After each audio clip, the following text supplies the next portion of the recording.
Ranganatha Perumal temple, அங்கதான் நம்ம இன்னைக்கு பயணிக்க போறோம். இத கள்ளபிரான் டெம்பிள் அப்படின்னு கூட பேர் சொல்லி அழைப்பாங்க. இந்த கோயிலோட யூனிக்னஸ் என்ன அப்படின்னு பாத்தீங்கன்னா, இந்த கோயிலோட ராஜகோபுரம் அது ரொம்ப பிரம்மாண்டமா இருந்தது. இங்க வந்து நிறைய மண்டபங்கள், அந்த கல்யாண மண்டபங்கள் வந்து நிறைய அமைச்சிருந்தாங்க. எல்லாமே வந்து முற்றிலும் கல்லால் உருவாக்கப்பட்ட ஒரு கோயில் தான். எல்லா திவ்ய தேச கோயில்களுமே இப்படிதான் இருக்கும். பட் எக்ஸ்பெஷலி இந்த கோயில் வந்து மேல் கூறுல இருந்து கீழே ஃப்ளோர்ல இருந்து பில்லர் எல்லாமே வந்து கற்களால் உருவாக்கப்பட்டது. ரொம்ப பியூட்டிஃபுல்லா மெயின்டைன் பண்ணிட்டு வராங்க.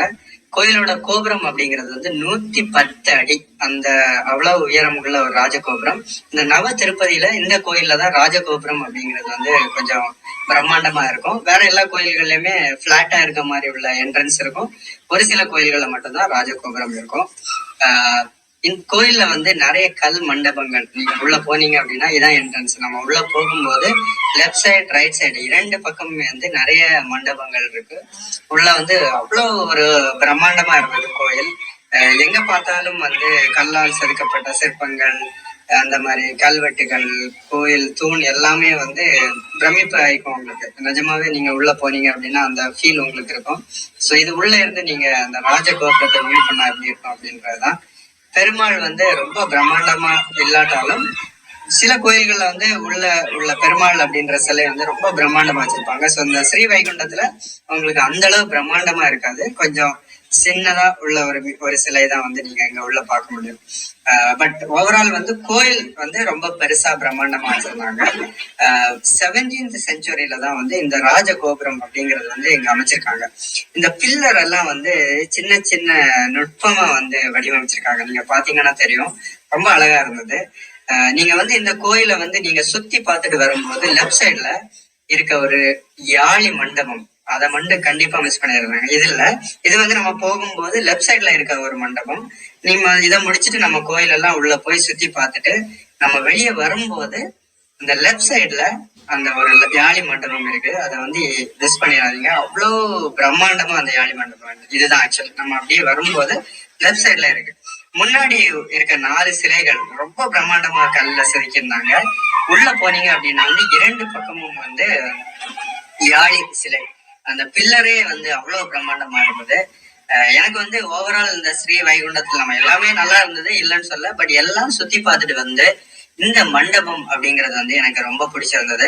நீங்க பாத்தீங்கன்னா தெரியும். ஸோ அந்த என்ட்ரன்ஸுக்கு நம்ம உள்ள போய் சுத்தி பார்த்துட்டு வெளியே வரும்போது அந்த லெப்ட் சைட்ல தான் இந்த மண்டபம் இருக்கு. நிறைய பேர் நான் பார்த்தேன் இந்த எல்லாம் அப்படியே பார்த்துட்டு சுத்தி வரும்போது இந்த மண்டபத்தை மிஸ் பண்ணிட்டு அவங்க பாட்டு அப்படியே போயிட்டாங்க. ஆனா இங்கதான் வந்து அவ்வளவு பிரம்மாண்டமான ஆர்கிடெக்சர் இருக்குன்னு நான் நினைக்கிறேன். பட் இந்த கோயில், இங்க என்ன கோயில் இருக்குன்னு தெரியல, சாரி. பட் அந்த கோயில் வந்து பூட்டி வச்சிருந்தாங்க, எதனாலன்னு தெரியல, நம்ம பார்க்க முடியல. பட் ஓவரால் வந்து நான் என்ஜாய் பண்ணேன் இந்த ஸ்ரீ வைகுண்டம் ட்ரிப்ப. நவ திருப்பதியில பெஸ்ட் சொல்லலாம் அப்படின்னு சொல்லலாம்.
இரவு நேரத்தில் ஸ்ரீவைகுண்டத்தோடைய அழகாக பார்த்துட்டு இருக்கிறீங்க. கூட்டமே இல்லாமல் அவ்வளோ ரம்மியமாக இருந்ததுங்க. நிஜமாகவே நம்ம கோயிலுக்கு போகும்பொழுது ஒரு பாசிட்டிவ் வைப் கிடைக்கும் பார்த்திங்களா. அது எப்போனா இந்த மாதிரி நெரிசல் இல்லாமல் கூட்டம் இல்லாமல் இருக்கும்போது தான் நம்மளால் மனம் அந்த ஒரு அமைதியில் லயித்து அந்த எதுக்காக நம்ம ஆலயத்துக்கு போகிறோமோ அதோடைய முழு பலனை அடையும். அந்த ஒரு வாசனையும் அந்த ஒரு அமைதியும் நிஜமாகவே அந்த இடத்துல இருக்கும்பொழுது எங்களால் உணர முடிஞ்சது. இந்த காணொலி மூலமாக உங்களாலையும் அதை உணர முடியும்னு நம்புகிறேன். என்னுடைய இந்த காணொலிக்கு நீங்கள் அனைவரும் கொடுக்குற ஆதரவுக்கு மிக்க நன்றி. பிடித்திருந்தல் அப்படின்னுச்சுன்னா நல்ல விஷயமா இருந்துச்சுன்னு தோணுச்சுன்னா உங்கள் மனதை தொட்டால் எல்லாரோடையும் பகிர்ந்துக்கோங்க. நல்லதை பகிர்வோம், நல்லதை நினைப்போம், நன்றாக வாழ்வோம். மீண்டும் ஒரு காலையில் உங்களை சந்திக்கிறேன். அதுவரை உங்களிடம் விடைபெறுவது உங்கள் ஜீவன். நன்றி, வணக்கம்.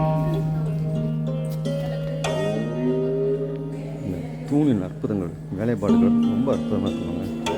சின்னதாக ஒரு இது மாதிரி அப்படியே செஞ்சு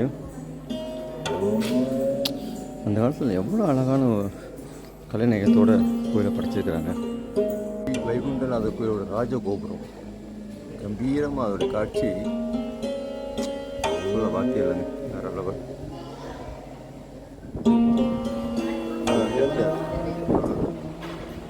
மேட்ச் பாஸ் இருக்கிறேன்.